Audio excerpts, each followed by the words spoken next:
It's like they're trying to be too meta. You're gonna make them an offer they can't refuse. You can buy you a drink. Well, I mean, he did pick out somebody we know. Will you sidestep the question? That technology does not exist.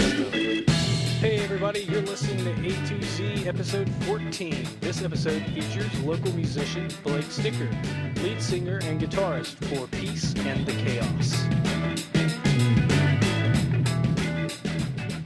Hey everybody, what's up? I'm Aaron. I'm here with my co-host Zach. Hey. Welcome to A to Z. If this is your first time listening, thanks for checking us out. A to Z is produced sort of weekly, and show notes can be found at a2zpodcast.com. If you like what you hear, feel free to subscribe on iTunes, Google Play Music, YouTube, or wherever you get your podcast fix. You can also follow us on Facebook, Instagram, and Twitter at A to Z BMT, where you can find updates, clips, and a lot of extra content. Also want to throw in the A to Z podcast group. Oh yeah, that's the best way to get a direct link to us if you want to talk to us. A lot of people are in there talking about episodes and chiming in. It's like making memes and such. Yeah, it's becoming a lot of fun. So this one's Mr. Blake Sticker. Yeah, man, it's our dog. It's our friend, Blake. Mm-hmm. You know, for those of you guys who don't know, he is a music man about town. He's probably... Man, I don't even want to say that, but I will. He's one of our favorite musicians around here. I've said it before. Yeah. He's one of the most underrated musicians in Southeast Texas, and he's also a pretty cool dude to hang out with. We brought him on to talk about a lot of things, but I guess one of the things to pimp for him is his new band, Peace and the Chaos. You can check them out at peaceandthechaos.com, facebook.com/Peace and the Chaos. Instagram is Peace and the Chaos, one word. They have a new music video for their track, Mrs. Jones, and it is an awesome music video, man. Like I like all of Blake's faces. Yeah, Blake great. Put on like some outfits and acted funny, and like they told a nice little story with it. Like it's really well done, and it's a funky track. And actually, I don't know if I told you this, Aaron, but that's the track that's going to play whenever we get out of this intro. We're going to play most of it. We have 3 Peace and the Chaos tracks we're going to put throughout this episode. Well, that's cool. So you can check those out. Yeah, we got into a lot of stuff. We got a lot of themes. We just started talking and it just started rolling. We talked about experiences on the road. We talked about his new band, like we were just saying. You know, the value of truth and what it means to like grow up and where he started in being 18, starting in the music industry, and where he ended. How to learn how to just say fuck it. And how to learn just how to say fuck it. Well, I also want to add that this episode is sponsored by Texas Beard Co. You can go to texasbeardcompany.com and enter the code A2Z podcast, all one word, and you can get 15% off of your next order. Word. And if you like what you hear, feel free to subscribe, leave us reviews, comments. We really want to hear your feedback. Smash that like button. Yeah. And enjoy this episode with Mr. Blake Sticker. Pretty Penny tries to keep with Mrs. Jones. I'm fine and dandy till she has to pay for the clothes and diamond rings and sparkling things over there on the shelf with a glass of wine and a self-respect till it meant the day for what you want and not what you need. You got what you want, but I got what I need, baby. Shoot, and I tried to tell that girl, shoot, sitting there with all that jewelry. Pretty Nika can be, she can't be on her own. Ain't even left a man, she's got herself another home. And to play this fiddle boy, he should have better known that shit is fire, boy, you're better off on your own. You got what you want, I got what I need. Ain't what you want, but it's what you need.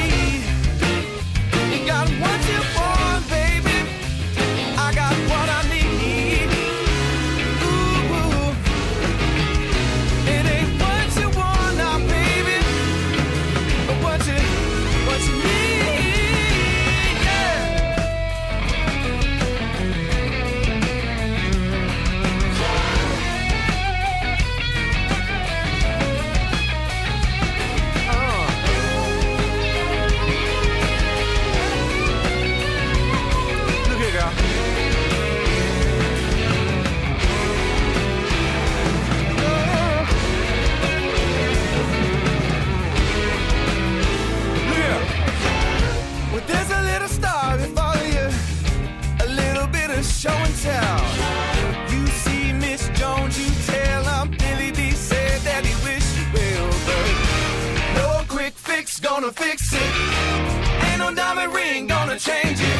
But when the world comes tumbling down, don't be calling me 'cause I won't be round. It ain't what you want, but it's what you need. It ain't what you want, and not what you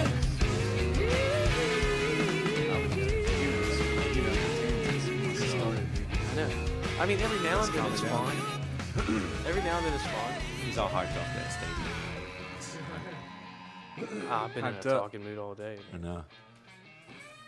Been in a rant mood. So today we have Blake Sticker. Hello, Mr. Sticker. How are you? Good evening, Blake gentlemen. is a local musician. Let's all use our and- NPR voice. Yeah, it's all use our quiet NPR voice. And Next asshole. up. He's one of our good friends, and that means that we talk shit on each other usually. Like, Zach Bowman. see, I'm trying to be professional, Mr. and he's trying Aaron to Barnhill. derail me. Yeah, but like Zach said, he's a good friend. He's also he's a musician who's been around for a while. I'm sure he's got a lot of good stories to tell us. Maybe A few. a few. Yeah, he's been around. Let's see. When you first started, you kind of did music in Louisiana, right? Didn't you go to Louisiana almost? Are you right off the bat? Cajun? Or you just live there? Yeah, no, actually, yeah, I am. I know used you to, were in Baton Rouge Yeah, Yeah. I used for a to. while. One of the guys I was playing with, his last name was Saint Romain, and I would catch. I mean, yeah, totally Cajun, and I would catch shit, because I'm 6 foot and I'm fairly fair skinned. I don't look like your stereotypical Cajun, I guess. Yeah. You have the complexion of a radish. Yeah. No, that was a very. That was very nice. I'm trying to paint a Yeah. picture with my words. Exactly. You know? Yeah. This is No, audio it's- only, so. It's white with Yeah. red. Yeah, red and I had, tones I underneath. did actually, I shaved my head now because certain things like hair started falling off and running away. Yeah, yeah. And but yeah, I mean, so I Listen. didn't. Anyway, I didn't look like your typical You're Cajun very guy. handsome though. Yeah. Just so you know. Thank you, Aaron. Thank you. You made me whisper on the air. Anyway, so no, he would always bust my balls about. Oh man, you're not coon ass. I'm like, dude, I'm more coon ass than you. I just don't look like it. I mean, my grandmother's maiden name was Dupuy. Her mother's maiden name was Como.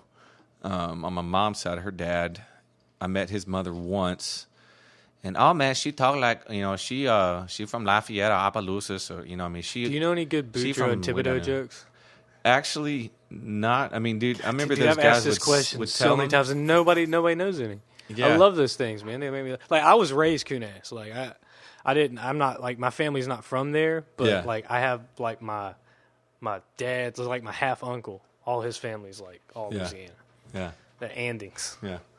I had some relatives out in, I think my great grandmother, who I knew, was born in Denham Springs, which is right What the hell's that? Denham Springs. 10 miles. It's like 10 miles east of Can I just Baton Rouge. say how funny of a name that is? Denham Springs. Denham Springs, yeah, Denham Springs. Shout out to all my homies out there in Denham.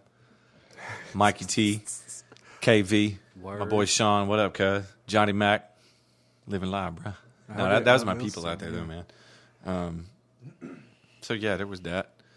But no, I started playing here when I was probably 18. I think is when I started doing it, quote unquote, professionally. Getting For paid money, for it, for money, gigs and stuff. Yeah. And I went to college for half a semester. No, a semester and a half, excuse me. And then this guy was coming through and needed a fill-in guitar player because his guy bailed like the week before. Was 19. So I went and did the gig. And like after the first set, it's like, well, you want to go to Philly, Mississippi next weekend? I'm like, sure. After the second set, it was like, what are you doing the week after? You want to go to Florida? I was like, sure. And then the week after, or the last set, it was like, well, you want to join the band? Yeah. So What band was that? His name was David Saint Romain. He was a country artist. Oh, okay, yeah. Yeah, country soul. Like he didn't have your typical I say country. He did country music, but his voice was really more of a blue-eyed soul. I mean, the dude just had a really smoky, husky. Was he like Cajun had a killer country? voice. We would do Cajun. Yeah, we would do Cajun songs. We would do Or stuff touring like the set like the Chitlin circuit, basically. yeah, dude. We toured all over The Crawdad circuit, maybe. Yeah, dude, all over Louisiana, man. Monroe and the college scene and stuff like that, and Alexandria, Marksville, a place called Bailey's, which is totally cool. It was like like playing in the Jefferson Theater. It was like an old theater, and that, they would pack it it's out. It's just like one of those towns, like those Texas towns. You see them in Louisiana too, where you drive through, and it's so small. But like they have a certain where you drive through is so like classy looking. It's Main you have Street. this old theater. Main Street right there. It's like Lafayette. You don't even see it on the interstate. You got to kind of go off a little bit. I mean, Lake Charles is kind of like that too, huh? They have that kind of downtown. Mm-hmm. Well, yeah, it's kind of it's popping. Right, bigger than all the Ryan Street's pretty cool. So you've been playing 19. So you've been playing around the area for 10, 15 years, but you were you stayed out there though for a while, I right? started doing all that with him, and I was basically running around. He would play here, probably every couple of months. He'd come over to one of the spots over here, and we'd play here. But pretty much everywhere in Louisiana. I want to say we did a couple spots in Mississippi, and then he actually went out on the road, and we went all the way up through the Midwest, and then like Chicago and. We went through country music. We went through Chicago one night. We didn't play it, but the drummer stayed about an hour from there, and we went through it. I think, or was that? Yeah, no, it was right outside of Chicago, and then but like Nevada, Colorado, North Dakota, South Dakota, kind of a Midwest kind of West thing. We were in Vegas for like a week, but we were off. We weren't playing. We were just off, and then did a bunch of other stuff. I went up to the Northeast one time with Carl Richardson, got me this cool gig, and then I did that between 19, 23-ish, and then I came back for a little bit, and then I moved to Louisiana and stayed out there for 6 years. You're doing that cover band scene. Yeah, right. I mean, I was trying to do my X, own. Right? Static. Yeah. They were from Lake Charles, and they played around here. I used to play with them for a good bit, and out in Baton Rouge, I played with everybody. Yeah. There was all kinds of different stuff I did. I started out. People. It was supposed to be like a temporary gig, but it turned into like a year and a half temporary gig. But I mean, I was just trying to do my own thing out there and just play as much as I could, and I just ended up doing all different kinds of stuff because it just kind of happened, I guess. So tell me something. So you're out there gigging hard. You're at one point it was 6 nights a week, twice on Sunday. And you're 19, 20, 21? At this time I was 24. You're a young man. 24. You're a young man on the road. Yeah. How much trouble did you get into? I know you must have gotten into your fair share. Oh yeah, dude. You must have been But I had like that kind of bad luck trouble, you know what I mean? Like not like the good kind of trouble, like the You mean like getting a flat on the tour bus or no, like almost getting shot by an old man in that kind of trouble. How did that happen? We were in Laramie, Wyoming, and it was the first night. Start. Yeah, I'm pretty sure it was Laramie, which is actually a pretty cool town. Like you go driving over like whatever the highway interstate is up there, and it's like between this kind of ridge of mountains. It's really kind of pretty. People live in Wyoming? I didn't even know that. Anyway, sorry. Cheyenne's a great town. No, it really is. Sorry for joshing on all you Wyomingers. Right. I do believe that they pump their own gas, though, unlike Oregon. But anyway, I'm glad this is recorded. Y'all can cut this later. No, we'll leave it. Fuck Yeah, Oregon. we'll leave it. But so you almost got shot by this old man. So. Yeah, so it was our first night, and we're coming on a break, and I noticed this old guy.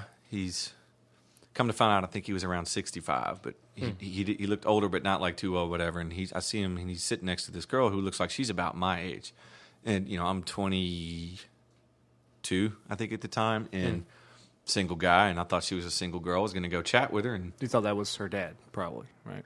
well, Something like that, yeah, but I could tell he was trying to like get her to. I remember like something about I could tell he was trying to get her to, I think, dance with him. I think is what it was. Gotcha, yeah. But like he was like grabbing her arm at one point, and she was just clearly like he wasn't being forceful. He was just She wasn't digging it. She went into it. Yeah, Totally wasn't digging it, and I don't know what popped in my brain, but it was just like, well, I'm gonna go and play like I'm her boyfriend, and Oh yeah. that was gonna be my end, right? And so I did that, and it worked. With her, it totally worked. She was like, yeah, save me, They would call this nowadays, I believe, a Captain Save-A-Ho. Can't say that. Yeah. It's a good move. I'd be a fucking general now if that's the case. Thank you, mysterious out-of-town stranger. I Right, appreciate yeah, that. exactly. And so I'm thinking that he's just going to piss off. He's going to get the hint and, go away or whatever, but he doesn't. And next thing I know, he's like, he wants a piece of my ass. And like in a sexual way. And, I don't know. Could have been like in a pound of flesh kind of way. But yeah, maybe both. So a sexual way. Yeah, exactly.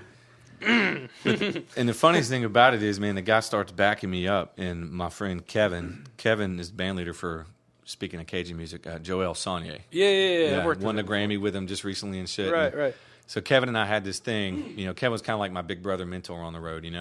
And we had this thing. We drank gin and juice, Tanqueray and OJ, and I had just gotten us a couple of Tanqueray and OJs, and he's sitting over in this chair, cool like he is, and I'm looking at him, like for help. Like, dude, this old man is like backing me up. He wants some. Like, what do I do? Like, I mean, I could kill this. Like, but I don't. I'm just freaking out. I'm super green. And he's just looking at me with this grin on his face that says, "You better do something, or he's gonna get you." He's just like he's laughing at me, man. And so the old man ends up getting me to. I think I had a wall behind me. I didn't have nowhere else to go, and I realized, okay, dude, I gotta put him down. So I think I just kind of Rick James'd him. I kind of I grabbed his shirt. Yeah, and just kind of half bitch slapped him, and he went flying across the dance floor. It was kind of a half shove bitch slap thing, and his beer went everywhere because he was hammered. And I think Aaron said on this before that drunk people were like the easiest people to fight. Oh, yeah. Because they just fall, they tip over like toddlers. Yeah. So anyway. Bitch slapped him across the dance floor. Yeah, and the guy and bouncers and club people come up, and I tell him what happened. My boy comes over, and he got off his chair and told him, "Hey man, this is what happened," blah blah blah. And I was apologetic to the bouncers. I said, "Look, man, this is night one of this is like a Wednesday, and we were playing through like Saturday or something." I was like, I'm not trying to start a bunch. I just had to do, and they're like, "Hey man, it's cool," but they wouldn't throw the guy out because I think the story was he owned a bowling alley in town, so he was big shit in Laramie. I don't know what it was, but they wouldn't throw him out of the club. Oh man, that's Dan, the bowling man. I know, man. So they wouldn't throw the guy out of the club, and he the rest of the night, man, we're playing, dude. And it's all just like Mexicans moving the pins back because he doesn't want to. he has illegals because he can't afford a new machine or some shit. Yeah, man. What's the the Simpsons? Yes, Smithers. And so the rest of the night, he's just watching, hollering. He's hollering shit, and I'm throwing the guitar behind my back and giving him the bird and just fucking with him. And so the end of the night comes, and half of us are staying in a little cabin right behind the club, and the other half of us are on the bus. And I'm on the bus eating my TV dinner in the front captain's seat. And those when you're up in those buses like that or those RVs like that, you're 6 feet off the ground. So when somebody's standing outside, your foot is just about level with their head. And we get a knock on the door, and it's this other drunk old man. And just, what do you want some shit? I mean, he's barely, the guy's barely standing up. And I'm thinking, what? And he says it again. And I'm like, is he trying to, dude, I could punch you to Canada right now. What are you doing? And I look to the left out of the front window, and I see this truck, like a bunch of high schoolers, this old man, and like 3 or 4 of his other old man friend buddies. They're all shit faced, reliving their old days. Yeah, they're sitting out there like they're ready to go. And another thing about my buddy Kevin, Joel's guy, who was laughing at me, he's also retired Air Force. So, I mean, dude, you with the jiu-jitsu shit, he knows how to do that kind of shit. And him and the other guy had come out from the cabin, and we're just standing outside. And next thing I know, David, though, he's a hot-blooded little coon-ass dude, and he's a small guy, so he's got pocket Hulk syndrome. And he starts spouting off. Pocket Hulk? Yeah, that's what we called him, pocket Hulk. Pocket Hulk syndrome. Yeah. And so he starts spouting off, man, and things start escalating. And next thing I know, he says something about, his 357 that he had in the back, and they start saying, well, we got something for you. And I'm like, well, wait a minute. I'm fixing to get shot up, and I didn't even get this girl's name, dude. And so, yeah, the cops ended up coming. They left, and all was well, all ended well. Nothing happened. Nobody got arrested. And the funniest part about that story is the next night I show up again for night 2, and the same girl shows up, except this time she has her boyfriend with her. Her actual boyfriend. Yeah, who I didn't know anything the fuck about. And he's a good little bit bigger than me, and she just comes up and introduced him to me. She's like, no, you have to come. Oh, no, he did not say thank you to me. She's looking at me. She's like, yeah, you have to meet my boyfriend. And she's like, you have to meet this guy, blah, blah, blah, blah, blah. And I'm like, what? And she's like, yeah, this is the guy that saved me last night. And her boyfriend's just looking at me like, you were trying to bang my girlfriend, weren't you? And I'm shaking his hand, just looking at him like, yes, I was. Sorry. I didn't know. What a glamorous lifestyle that is. You're on the road 6 it was days a very- week, it was very almost getting glamorous. shot by old men, and you have to eat TV dinners in a bus.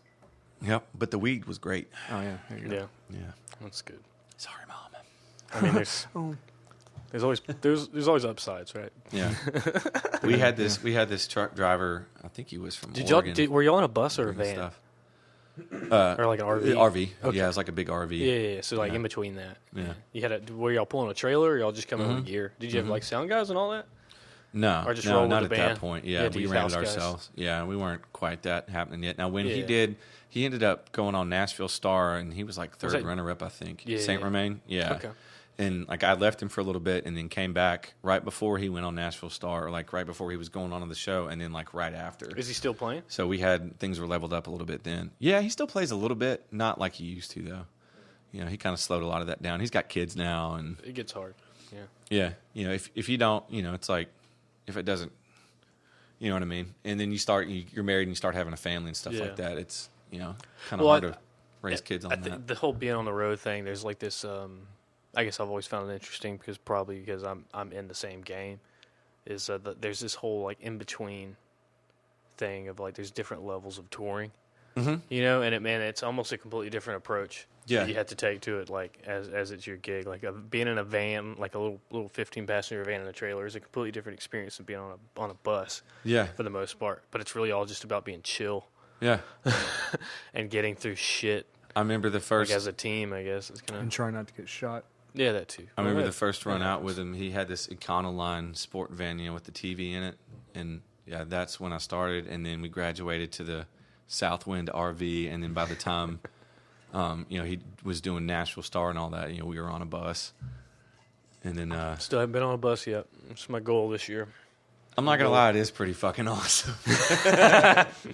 Yeah, I Got two TVs. lounges, man. You got TV. Probably one of the coolest things we did was what's that band? I'm sorry, I'm drawing a blank. Jason Boland and the Stragglers. Yeah. Those guys were super cool. I've Man. worked We with those opened up guys. for them in New Mexico, and dude, they took us on their little bus and chilled with us, bought us dinner, and yeah, super cool, man. I ended up cool. sitting across from Jason, and I had a Hendrix shirt on, and I was just kind of real quiet, man, you know, and he was kind of the same way, just real chill, but like him and I like had an hour-long talk He's a about songwriter, Hendrix. man. Yeah, Like, we had like those- an hour-long those talk guys, about yeah. Hendrix. He's great, yeah. Those guys are. I mean, the country guys. Maybe not like pop country, but like Texas country. Yeah. All those guys are just. That's what you know. That's all they can do. That's. I mean, it's in them. You know, Yeah. They're songwriting, and they write.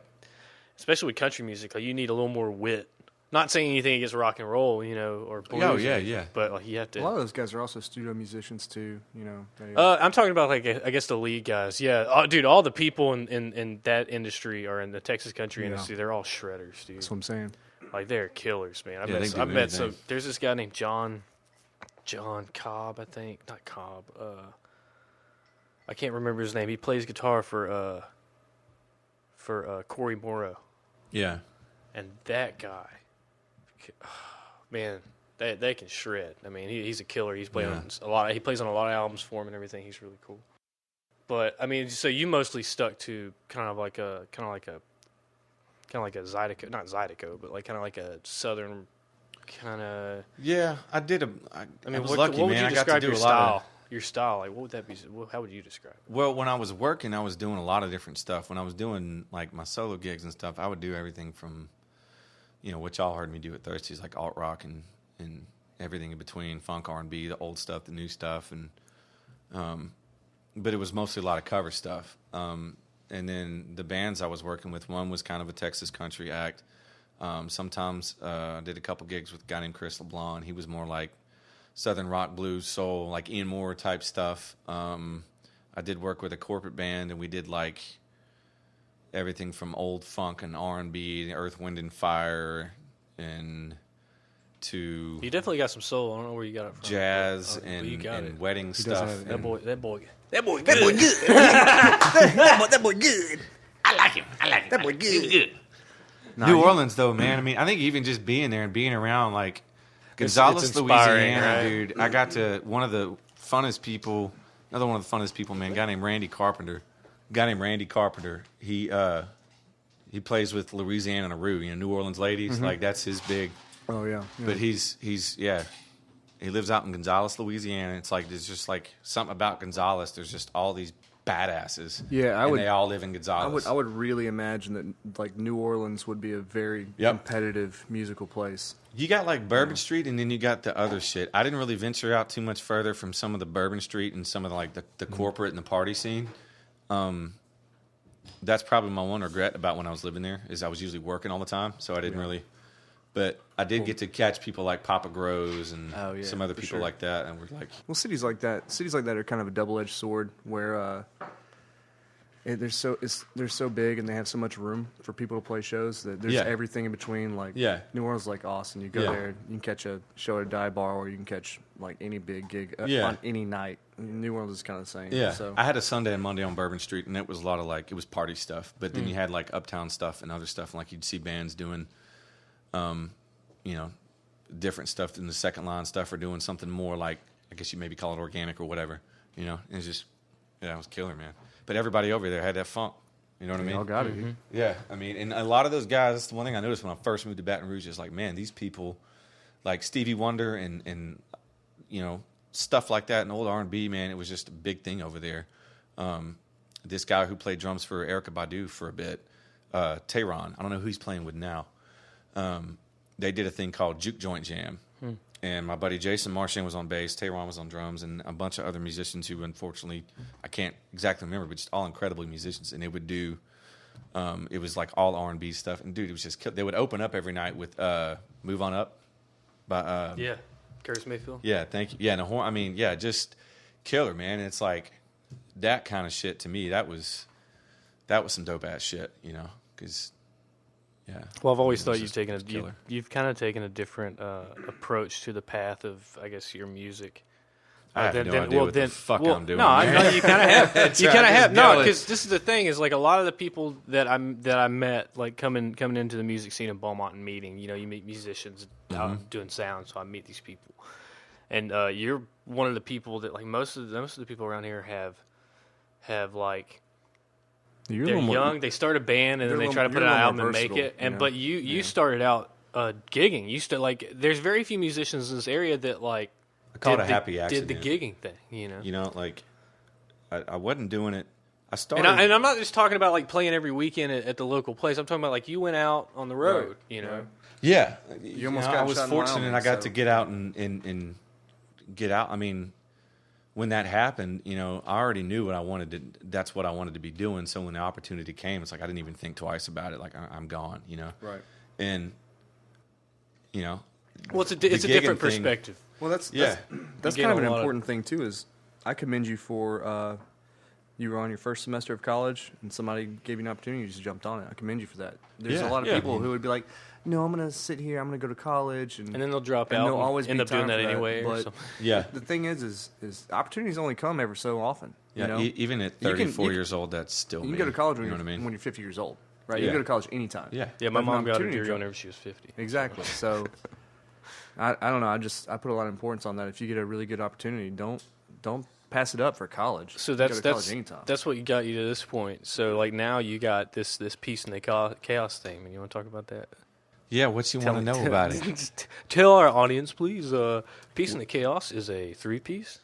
Yeah, 3-piece. We've been having my good friend Wally Farkas from a band called the Galactic Cowboys. No, he's playing second guitar. Oh, Wally that must be nice for you, dude. It is. Well, Wally's incredible, man, and he's just got it. He's just good. He comes from that kind of early '90s, mid '90s Houston scene. He was in a band called the Galactic Cowboys, which for anybody who might not know that movie Airheads, that's the Galactic Cowboys. I can't remember if Wally was in that or not. It's you on guitar and vocals. You got Wally's been playing guitar with us. Lynn, and you got Saunier, Brandon Fraser. Brendan Fraser. Yeah. And then Ken Q Turner on drums. Yeah, sometimes we open up for Citizen Dick, singles reference for anybody. Ken Q Turner, who's from here, I'm gonna try to get him on. I want to have him on and talk to him. Oh, dude, he's got some cool stuff. Yeah, he'll actually make you think. I'll just sit here and tell funny stories and say fuck every now and then. If you want to come on together, I don't care. Yeah, that'd be cool. I wanted to talk to him and like share the world of Ken Turner because he's an amazing person. Yeah, and he's also one of the like coolest things, he's also man. like immensely accomplished in everything that he's done. Yeah. And he's like probably the best drummer I've worked with so far. I would say he's definitely in like the top 5. Oh yeah, easy. man. He can do anything, you know. He has that complete limb control. He's like Dr. Octopus up there, man. Yeah, he freaks people out, you know, because he plays. I think they call it open-handed. Yeah. But it's a trip, man. There's really no one. I may be the guy out front singing or whatever, but there's not really a focal point. Everybody's just kind of has their own thing. What started Peace in the Chaos? I was using the name for a long time, like as a pseudonym for just stuff I was writing and stuff I would put out if I would actually put it out, which usually didn't happen. And Ken was actually, I like to say that he Jim Browned me into doing it. You know, like, y'all know the whole Richard Pryor, Jim Brown thing, him trying to get rich off drugs and coming to his house and what you gonna do? And dude, that was Ken to me. You know, we did a couple gigs together, and Todd Stark, Bayou Cafe, who owns the Bayou Cafe, it was his band, and you know, he was just raving him up, and so he came out, and I was just like, whoa, like we just clicked musically. It was one of them things. We don't have to talk. We just start playing, and it just happens, and we just communicate that way. You know what I mean? And that's how I knew. I was like, oh, we're gonna be partners, you know.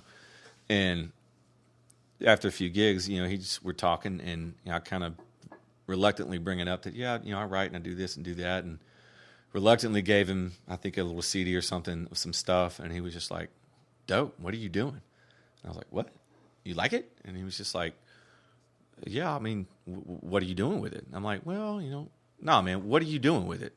Well, You know, I mean, it's for me. It's, you know, it's my own thing. I'm just yeah, like, I I'm was just kinda, fucking around. You know, I don't think I All really bashful and shit. I really did. Well, dude, I didn't really have any. I don't think I had that confidence with that yet. Well, no, I think that I remember talking to you at one point, and you were like, "This is like the first time that you've ever actually been able to do your I was thing." 28 years old, man. Because, like I said, 29. Well, with the gigging, you'd always done somebody else's thing. You've always been a guitar slinger. Yeah, and You're a I would man, sing, you know? and I would sing backup, and I would sing on my own, like doing like a solo acoustic gig. I would sing, but I was very shy about it. Like I just didn't really have the confidence, I guess, maybe to do that yet, you know. And yeah, I just been playing guitar for other people, and Ken just kind of kicked me in the ass. It's like, well, hey, I'll come play with you, and you know, like, what's up? What are you doing? Can't say no to that. Yeah, you know, and I'm just like, well, shit, if this dude thinks it's dope. And so I ended up calling up Lynn Saunier, played in a band called the Saunier Brothers with his brother Dane Saunier. Dane also had a stint in the Galactic Cowboys. He's playing with them now. I think they're actually working on a new release coming up. They'd done stuff with like the Archangels from Austin, and they had a bunch of ties to King's X and stuff like that. And like they dug the stuff, and Lynn and I were working, I think, on a song at one point, and I called him and asked him about if he'd like to come maybe jam one time, or, you know, let me send him some stuff and see if he'd be interested. And to my surprise, like, he actually loved it and jumped on it, and it just kind of happened, man. And that was when? It's been a couple of years now, right? That was 2013, I believe. Yeah. Yeah. It's been that long since y'all. Well, I mean, y'all have really ramped it up in the last couple of years, though, right? Yeah. Y'all just been steady at it. I mean, that's what it takes. You know? Well, in the way life happened, it's going to sound cliche as shit when I tell this little story, but this is literally what happened. I'm not exaggerating and bullshitting. I was in this relationship for a long time, and that's kind of, I was really at a point where I was thinking about maybe hanging up the guitar and finding a career so I could, you know, take the next step in that, and, you know, all that comes with it. But that ended up not working out. And literally the day after that person was gone, that person, you know, left, Lynn called me back and was like, yeah, what's up? And I told him about the thing with Ken, because we'd had somebody else for like 2 seconds that was going to come play, but they backed out. Just, you know, no love lost. They just couldn't do it. And he called back and was like, yeah, I'm about this. When do you want to get together? And a week later, we were in a room together. Lynn didn't know Ken. I knew Lynn a little bit, and I knew Ken from the few gigs we had done. And it just, 3 strangers walked into a room, and it was just like, bruh. And it just clicked. Yeah, and then Lynn starts sending stuff to all these people he knows, because he had a lot of mad connections. And then we ended up getting in touch with Sam Taylor. Sam Taylor produced the first 4 King's X records. and Sam started tripping on it. And Sam also had connections with Bill Ham and Lone Wolf, which did ZZ Top and all that. He was Bill's cousin, and he did video production for ZZ Top back in the day. And he got us up to this place called Palmyra, which is right outside of Dallas. Erykah Badu recorded Bag Lady there. And he got us up, which I thought was a trip, man. We went up there, and the guy who owns it. You're big into like Erykah Badu. Oh, yeah, I'm a huge fan. And, dude, there's been a bunch of people that have recorded there. I think that was just the one. I was just kind of like, whoa. And the guy who owns it, it's way out in the country, man. It's super chill, super cool. The guy that owns it, his name's Paul Middleton. Everybody calls him Pappy. He's Bonnie Raitt's sound man. And, dude, we got there, and the dude just took us on this tour. It was like, he was like your grandfather, you know what I mean? But he was just super cool. And so we got to go up there and record and do all that. And it just kind of started taking off, you know. And then we got this attention of some other people and did a run at that. And didn't quite work out there, but, I mean, we're still doing what we do. So Dope. Dope. So you got to open for King's X, right? You were telling me about that. Yeah, a week ago. I think, is it a week? Yeah, like the 20th. This has been you've done it several times, right? Open for King's X? Yeah, I thought this is this is our first time. Lynn has, and think it's going to happen again. Yeah, Lynn used to actually tech for Doug back in like the early 90s. Yeah, and then him and his brother's band have opened up for him several times, and his brother did a solo tour with Doug like last year. I mean, there's a bunch of long ties there, but I'm hoping we'll do it again. Ty was actually kind of gave us a leg up on getting this last one. He kind of gave us a shout out on Facebook, and in turn we kind of took that to the club. I was like, "Yo, can we get on the bill?" And you know they let us on the bill, and then the band was super cool. And Ty actually mastered our latest release that's coming out in April, and so like he was kind of instrumental in helping us get that. So I'm hoping, so we do something again, because those guys are one of my favorite bands. They're a great band to watch and a good hang too. Super cool. You want to take a little break? Yeah, that's what I was about to say. Yeah. You about to say that? All right. Aaron got that look. All right, let's take a break. We'll come right back. Just give me a hug, and I want you to tell me how you feel about the embrace. I want you to tell me how the embrace feels. Come on. All right. Hug me up. Get a good whiff.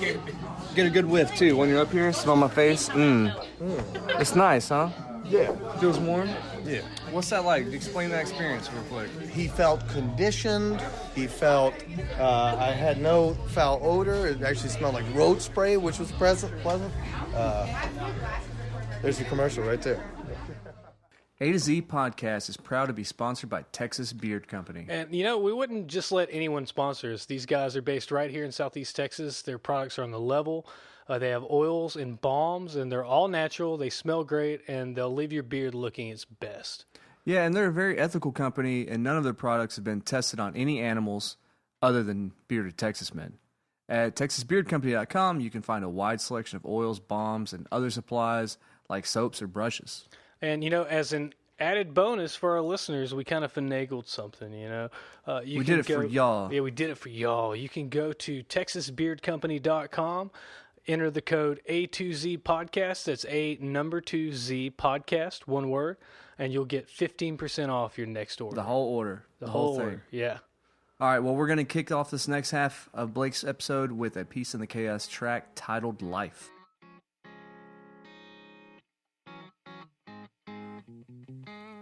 She's just a girl, just trying to hold on. They're just a family, just trying to stay tight. He was a father who couldn't get it right, and so it goes. It's just a story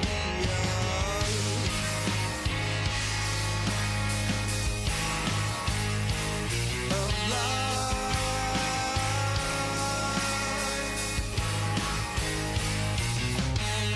When she was young, she lost her brother out in the cold. She had no other. Her mother swept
girl grew strong,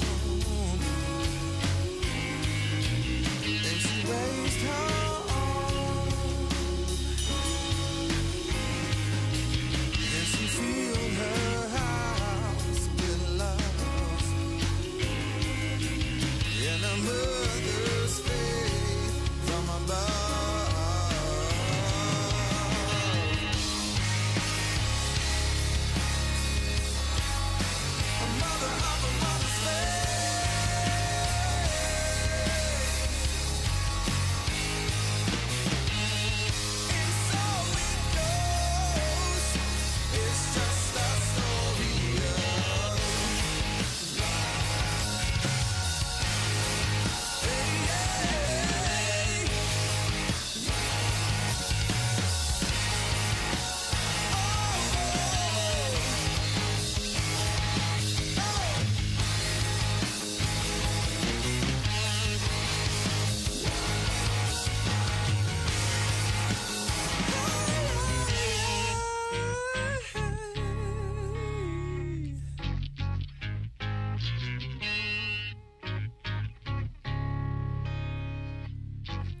And the love she never had.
This is APR station WBNT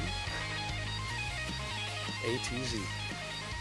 I was about to try to fart right after that, but I was like, nope, I'll probably shit myself. I don't think we've had a But yeah, fart. so- We haven't had a fart in the podcast yet. So you were wanna be the explaining to us first one? that the further you go along, the more of the fuckets you get.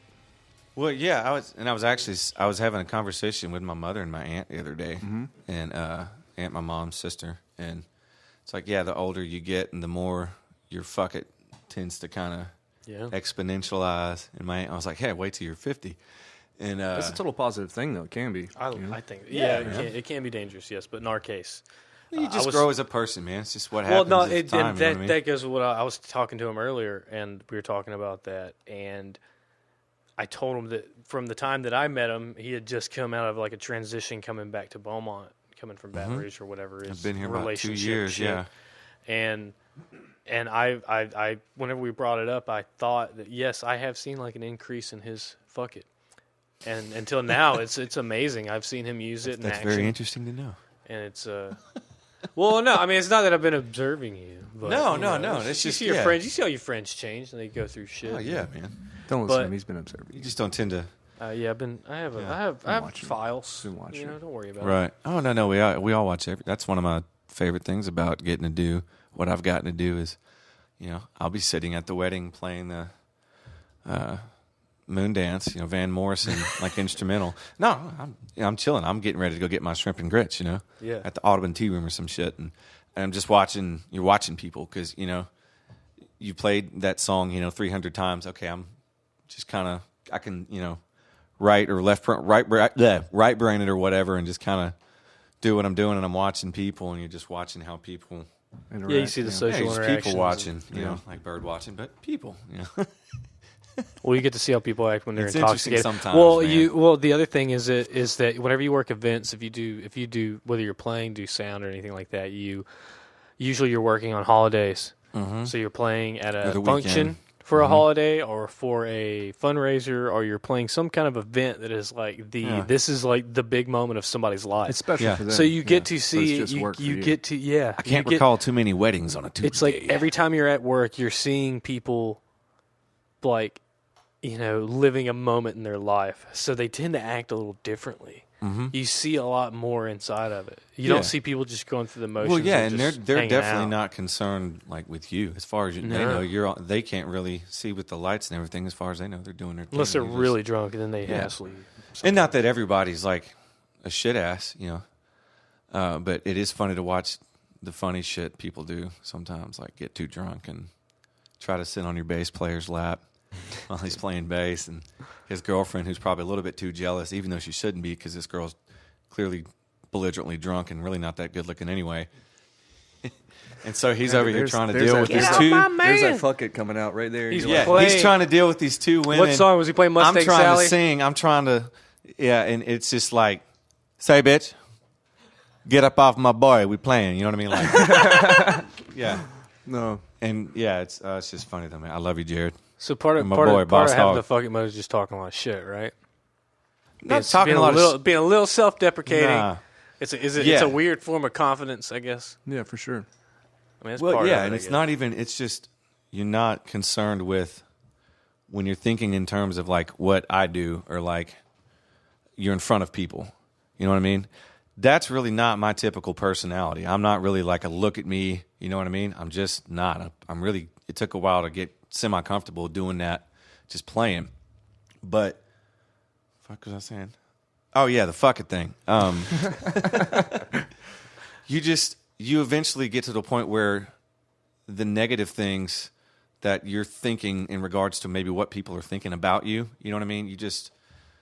You learn to just kind of let that go the more you do it. It's kind of like, it's just like anything. The more you do it, the better you get at it. It's because you realize that it doesn't matter. It doesn't matter. There's a Yeah. function. There's a function of the human brain that relates to that. Yeah. Am I coming from a good place right now? Am I at a positive place? Am I projecting good? Am I projecting love from my brother and stuff? Yeah. Well, yeah, I am. Then I ain't got nothing to worry about. If somebody has a problem, fuck them. The more negative thoughts you have about yourself, Yeah. the less serotonin your brain produces, and it's like a natural function. Yeah, it's really strange. So Yeah. the more you are negative and like shameful or whatever, Yeah. you produce less Because you're serotonin. nervous maybe But about being in front of people or whatever it is. Yeah. Other people pick up on that. Right. Yeah. And It's the less contagious. serotonin you produce, the less they can tell you produce, and it assigns like a lower value. Yeah. That's a Jordan Peterson thing. You can read his book. It's interesting, yeah. I don't care Yeah. if anybody says he's all right, but he has some good. He's not all right. at all. He's got some weird ideas. He's a freaking liberal professor in Canada. How would Yeah. anybody, if Damn anybody calls him alt socialist. right, they're an idiot. Anyway, Anyway, I have a weird. So like, this is the opposite side of the coin we were talking about. So you were talking about being at an event like a wedding or something, and people are just absolutely not even paying attention to you. Right? They live their it's lives. just- yeah, in it's a way, different and- setting. You're like you're like Right. audio wallpaper. But you know what I mean? Right, Yeah, but to you they're like that's a good term. Or yeah, you're a live jukebox basically. Yeah. So to you, they're inconsequential. So now, what happens when you reverse that and you become the center of attention for people? Do you have to like mitigate people's expectations? And this is I'm probably talking about women right now mostly, but do you have to like really mitigate people's expectations when they start watching you and they might think you're like all this, and Oh, do you have to worry about all that? no, you don't have to. I think I'd choose not to because it's just it would probably make me nervous and make me fuck up. There's this saying: if you think, you stink. You know what I mean? It's no, seriously. If you're not in you're the just gonna be like, look, yeah, well, yeah, well, or if you're not in the zone, you're Yeah. gonna, you know what I mean. I'm gonna be thinking, when you get in the zone, it's just happening. That's what it, that's the place to be, And so you kind of try to tune them out to an extent too. Flow state. yeah, man. just not fuck it. yeah. Fuck change it your is just thought another term process for and being not in think flow like state. that. Yeah, Yeah, fuck is like flow state in life. Yeah. Yeah, yeah. You're not concentrated on any of the negativity, and then you get to a point where you realize, well, a lot of this is probably just made up in my own head. Yeah. And why am I worrying so much? You Yeah. know what I mean? And I feel Well, like a lot of moments people go like through that just with anything, like whether our it's being biggest in front of embarrassing- people or anything. Our biggest embarrassing moments are completely in the spans of time, people don't remember them. They ones. just Right. don't matter. Yeah. Now- it's like stuff like that's the whole fucking thing. Just like Now, not caring. like one of the best benefits of actually like having a fuck it attitude is that you can be authentic and you can communicate yourself properly, right? So Exactly. when somebody's like dicking you over, you can tell them to fuck off. Yeah, you don't have to do any Right. of this kind of like half truth. So- Well, yeah, you don't want. I mean, So you don't give any ground. I've noticed you've done that. You have no problem telling people when they're doing you wrong, right? Like, or when they're doing somebody else wrong. if I feel it's he did it- warranted. he did I mean, it because today, that's actually. well, I mean, that's to go like that's a negative emotion there, and it's like to go there. It's like I don't like that kind of stuff, but at the same time, you don't want to be a doormat either. No, exactly. You know what I mean? And You point out I've what's important. I've definitely had shit in the past where when I was young and stupid and probably just too hot headed. Well, not probably. I mean, I was just too hot headed, and you know what I mean. But I learned from that. You know what I mean. But at the same time, it's like, and it's just finding that balance of, keeping your chill or like, nah, you know what, bro, like. I don't. This is not necessary to me anymore, and that's some bullshit. Or just having the balls to be like, that's some bullshit. I don't like it. You shouldn't be. That's wrong. You know what I mean? Like, Yeah. just having the sack. Now I remember during the hurricane, during Harvey, whenever that thing went down, and you kind of got like blew up on social media. Yeah, when you jumped on that, right? Are you talking jumped about on the it. gym thing? Yeah, you I'm came. talking You about the came and gym got thing, some. You yeah. came and got some dog crates. You're helping out some dog people, man. I ended up doing. I got lucky, and I didn't. I didn't have any damage. I didn't lose anything in the flood. Nobody in my immediate family lost anything. We were all good and taken care of. So enough people around me were losing shit, and nobody had work. So it was like, what am I going to do? I think at that point I'd already been stuck in the house like 3 or 4 days. I'm like, okay, well I have a truck full of gas because I was smart and filled it up, and some water and some shit, and an able body. What the fuck can I do? And I just started. Like a bunch, like everybody did. And, Yeah, it was amazing. How that yeah, happened, and dude, I feel like a lot of that gets lost sometimes, but just how much cool shit and how much people from all different backgrounds and faiths and colors and all that were just coming from. Dude, there was people from the East Coast, and shit coming down, in just doing good shit. today's political climate. Like we're speaking on the night of the State of the Union, where we're gonna see all kinds of memes and shit. I'm really hoping for a clap track, but you see moments like that, especially in the South, especially where we're fairly liberal people, compared to most of the people that we're surrounded by, and to have that happen in this area and see such a coming together and see that that's still something. It gives you hope. Human beings can still be human beings. It gives you hope and that if not society breaks get down, past that that we shit. won't just kill each other. Well, We'll actually help each other. Well, that always happens in any natural disaster because people actually they're faced with their mortality. They get a sense of what's actually important. Yeah. Right, and then something. Some people do, and then some people like these people, and some people kind of slip up. Yeah. So okay, the long story short, shorter. It kind of just became a thing. Like there was a group of people, that were just out helping, doing things, and in touch, and just reaching out to even people they might not normally reach out to, but people were just helping. And so we're just networking and doing our thing through social media, through text messaging, through whatever form. There's so many different forms of communication nowadays. Facebook groups, yeah. Pick your poison. And somebody had my friend Alex, who was in the Army. He was a sergeant, I believe, was the rank he left with. And he called me and said that there were some guys, I think, down in Mid-County at the Walmart down there, the one in Port Arthur by Jimmy Johnson, where it was like bad. It's a staging center. And he just asked me if I knew of a spot where I think he had 16 guys, is what he said, where they could get a shower, maybe some food, and some sleep. And I think we were going to take him to my brother's office. He had it's about the size of a 2-bedroom apartment office, and they had a little kitchenette in the back, and we were going to hook him up. And then so I was like, okay, a place to shower. So I start thinking, I'm like, okay, wait, this gym's closed. Beaumont Gym was closed because the water thing. We didn't have running water. Right. And I said, well, I heard that Mid-County was open, and they have showers, judging on how everybody else around me and how businesses and people, how everyone was coming together to help. Just how the state of the way things were. I mean, it was a 500,000 year flood, something like that. 1,000-year flood, something like that. I wouldn't say 500,000 years ago there wasn't any water. Yeah, unprecedented event. Everybody is 95% of people I see are acting accordingly. So anyway, I call, and I'm a paid member of this facility, and I tell the girl at the front counter, hey, this is the situation. I have these guys. Can they take a shower? Got some Army boys. Even threw the soldier thing in there. You're like, I got some Army boys. Yeah, can they come use the shower? I'm thinking I'm a member there. Surely I can, once again, whatever. Well, so they say, the chick at the front tells me, hold on, and she puts me in touch with, she comes back and tells me that, yeah, you're fine, and it's $10 a head for them. And I'm like, wait, what? I said, y'all understand what's going on right now? Like, there's the stuff going on, and like, I'm a paid member, and you're telling me like you're gonna make me pay for these guys. Like nobody else is open. Right. You know what I mean? People haven't even gotten back to their house, I don't think, to start sifting through the rubble. And no, it's when you told that's me fine. that, you want to be open, that's fine. But it's the most exploitative thing I've ever heard. I think Yeah, dude. I mean, I get it. Like from an economic standpoint, and these guys aren't here working and making money. These guys are here doing service to the community. Yeah. So it was very exploitative to me. From an economic standpoint, I get it. When businesses are shut down, you're antsy to get back going, so you can get, I totally get that. So if you're open, that's fine. I didn't have an issue with them being open. I had an issue with them wanting to, and the thing that I ended up speaking to a manager, and she said the same thing, and I was just kind of like, whoa.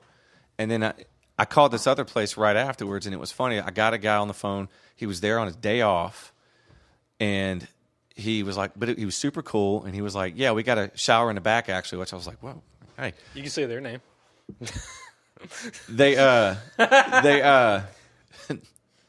Nah, that's good. Cut, edit that. No, keep going. That place was actually Dylan's, but fuck Dylan's.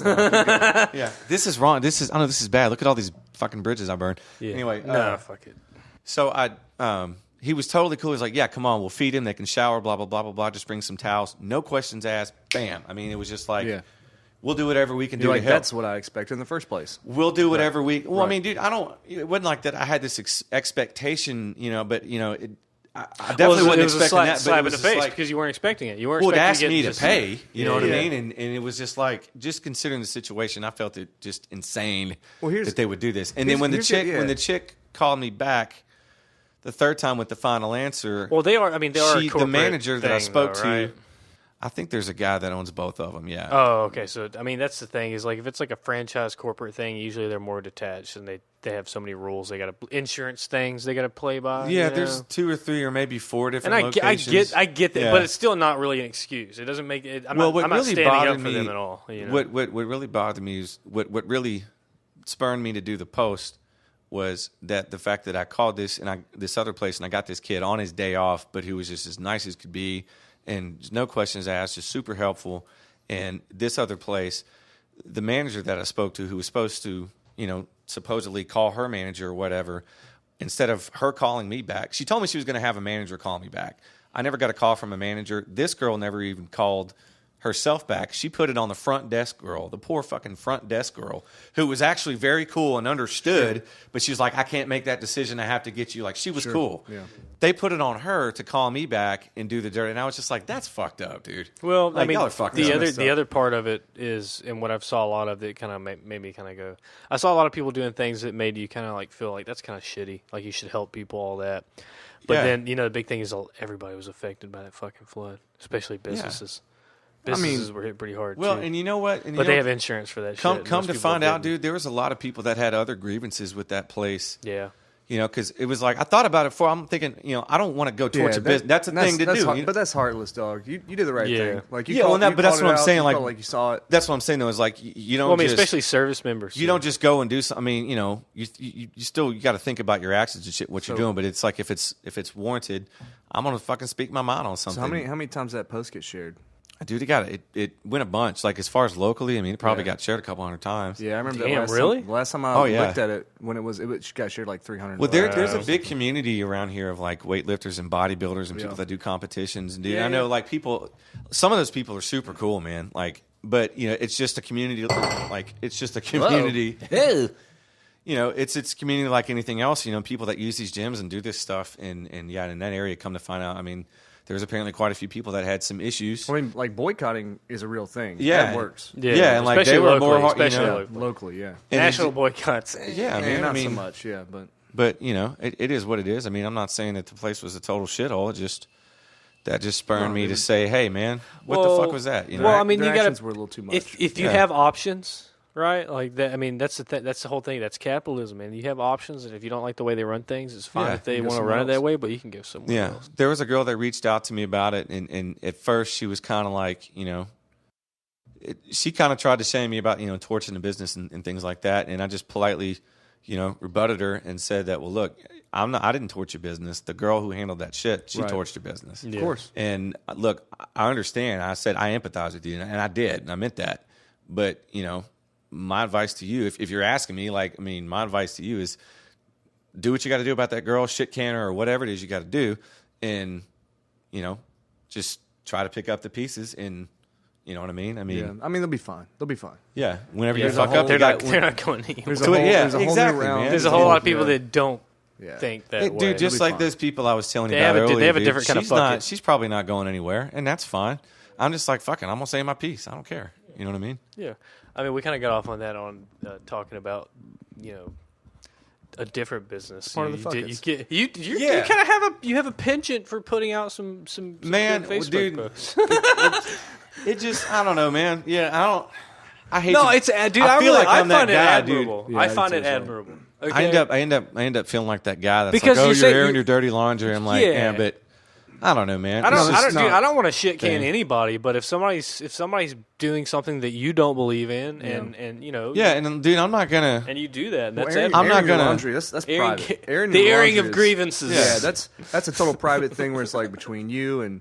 Like a significant other or somebody else or a family member, and you just talk. But when it's like, this people, is public. We're talking about public businesses and the way they operate their business publicly. Well, I think we're more having a conversation on how people are operating their shit, and not saying anything bad about their product. I guess you could say, like, because that person's product was good. That's why you go to that place, and then this person's product is good. That's why people populate this place. But if their way of operation is kind of subpar, then maybe you should call them on it. Well, the thing or is, at least have a conversation. We're talking about capitalism, and we're talking about choice and everything too. I mean, that's the thing you do in that situation where it's a natural disaster and people are just trying to help out.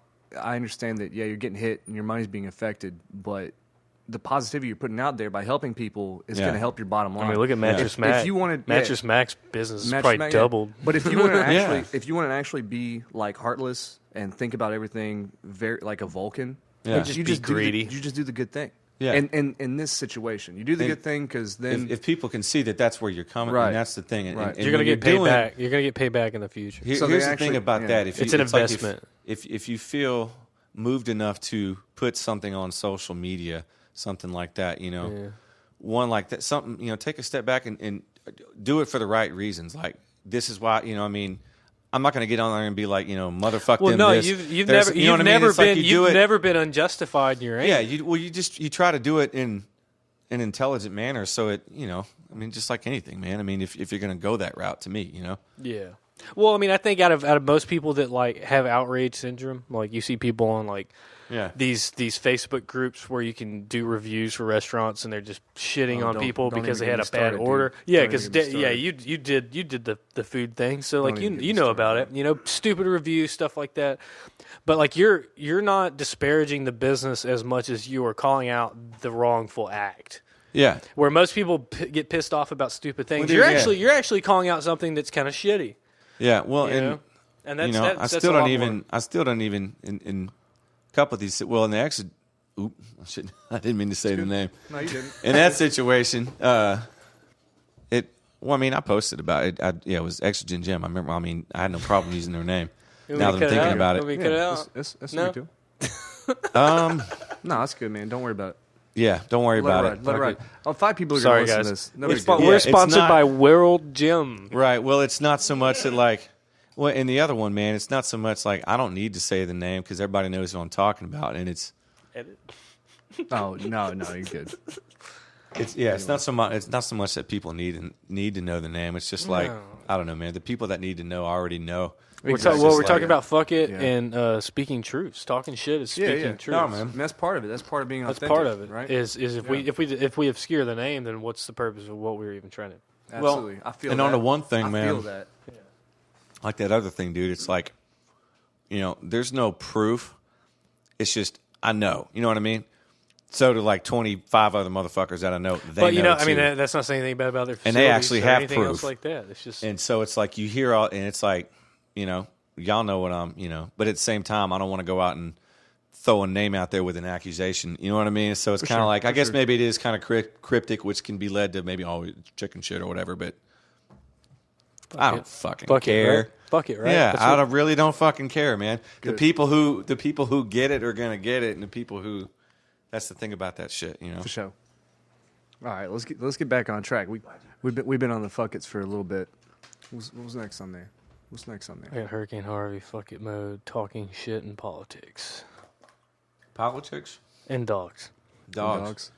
Dude, I think dogs. Wait a minute, so we've been talking a lot of shit, but like I think I see more posts from you. I see more pictures of your dogs than I see of any of your musical pursuits or anything else you're doing. Oh yeah, I love dogs. Man. Yeah, I love dogs more than I love people, man. You like weenie dogs, though. If I tell people to go fuck off. He's about them. And then go hang out with dogs because they're just fucking cooler people. Yeah. That's what you do after a gig. That's you don't what you take can home get. any That's my ladies MO, or nothing. man. You get home to your pups. What are your dogs' names? Pocket. I have two. One Pocket. She's a Yorkie. Yeah, she's 5.5 pounds. She fits in your pocket. Pocket. Blake's got them little dogs, man. Well, I got a little space right now. I couldn't really have a bull mastiff where I live right now. So Yeah. I got a little space. I have Pocket two who? freaking Was it Arctic Tucker? giants. Boo. Tucker. There was Tucker, but he ran away. Oh, I'm sorry. And no, I got a Chiweenie now. I remember Tucker. Tucker was my boy. That was my dog. Yeah, Tucker was the shit, man. He wasn't super. He had mad game, dude. Yeah, he wasn't like super friendly whenever you were holding him. He would get. Well, I think that's the breed. Like, Yeah, they get no, very it is protective. totally. It totally is. and- But when you would let him down, like, he was very lovable. I liked Yeah, that. he That was dog, chill, that, man. that dog was my boy. Yeah, he was Enjoyed good. that guy. Yeah, I remember that. Yeah, he would come hang out. Yeah, I liked it when he would come to the bar. Yeah. Hang out. You always was had like cool, little badass bandanas on him and stuff. Yeah. Oh yeah, dude. Yeah, he was pimp. He was spitting dog. game for you. Yeah, that's what I'm saying, man. Yeah. I mean, that if I didn't have a guitar and a microphone, man. Hey, Tuck. let me wingman you, homie. I've never had a bad time bringing Rocky. Zach's out got that anymore. too. He can wingman with Rocky. Can't all day until he starts humping somebody. I can't wingman with my dog because she's a bitch. Yeah, she's she doesn't let anybody pet her. Everybody, if you know Juno, you got to scratch your ass. Yeah, that's Don't it. touch her face. You don't like their face. Touch her ass. My She loves Chiweenie is the cool ass. with people, but she does not like I other think she got dogs, that typically. from Aaron, actually. She's very, yeah, For sure. she's very aggressive. Oh, dog aggressive?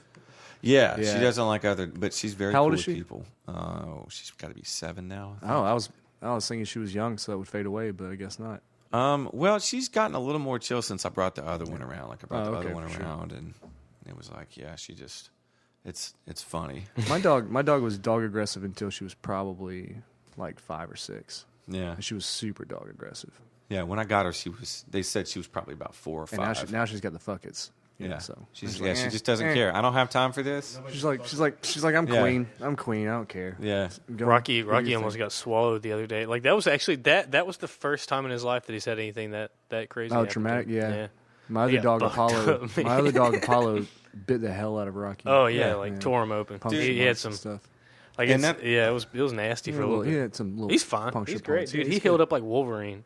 You He's know- like 7. to go back on the fucking thing for a little bit. And dogs. no, hold up. No, go for it. No, and dogs. It just got me thinking about like animals. Like you can learn a lot watching animals. I mean, there's a lot of times we're not that much different. Like case in point, Well, we like are with- animals. Yeah. Yeah, Yeah, well, like we with are the animals. like with the fuck it thing. You know, you can be a chill ass lion. Like what's that? Oh, I can't remember the name of the movie with the Christopher Walken scene, and he's telling this story about the lion. Y'all know what I'm talking about? Yeah, I know that. I know what you're can't talking about, remember yeah. the name of the movie though, man. He was talking about For the life of me. every day the lion.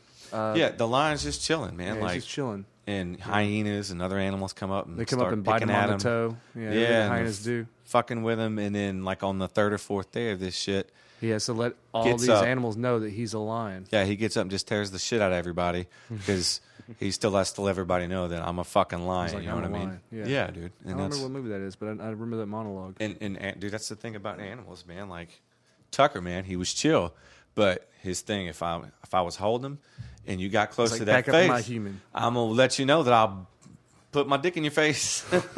Big Tear old your long ass dick up. bastard. That poor guy, man. His he is dick a was so weenie big. dog. Dude, his dick was so big he would piss on his front paws. Yeah, dude. The way he would do like the half. Oh my god. He would do like Kevin. He wouldn't do their leg raise. Well, even when he did the leg raise, sometimes he would piss on his front paw. Oh my but when he gosh. did like the half sploot, and like sploot, that is a technical That word. is a Look technical it up. term, Yeah. yeah. He would do like the half sploot and then just like pee that way.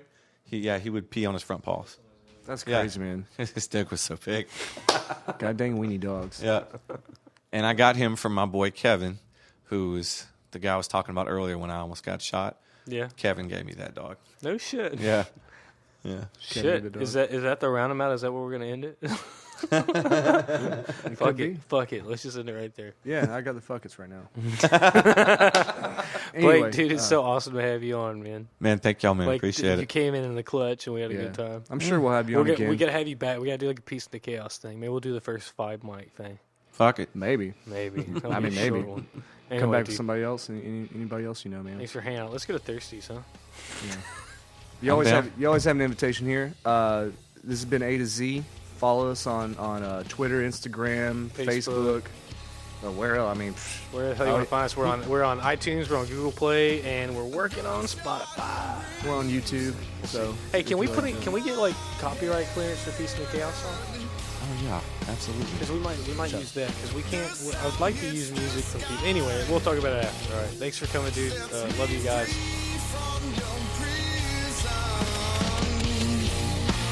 Now I'm high and far away from anything resembling the misery that burns inside my heart for so long. Oh, you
I can't believe it. There's no way. They're still here. Well, if you are the weirdo listening to this, know that we love you. We love you. Not only for listening to us, but actually listening to all Peace in the Chaos's track. Listening to that whole track. Yeah. I commend you. You came for the talk and stayed for the music. I appreciate that. This is the after credit scene. This is the after credit scene. Yeah. If you're still with us, which I'm sure no one will, hit us up on the A to Z podcast group on Facebook, and just give us a little wink or something like that about this episode. Yeah, and I'll buy you a drink at the bar next time. I promise. Totally. Yeah. And thanks for listening. If you like that track was called Enemy, and it's on Peace in the Chaos. I think it's on a record, so you can find that record. Yeah, you can find it on YouTube. Like a Bandcamp and stuff too. Yeah, right? they got YouTube. They got their website, peaceinthechaos.com. They just made that music video, so go check them out and give them some love. If you love us, give them some love for sure. And thank you, Texas Beard Co. as well. All right, that was a little shilly. We're total shills. All 0.5 of you that are listening. But anyway, thank you. Thanks for being our best weirdos. We love you. Yeah. Bye.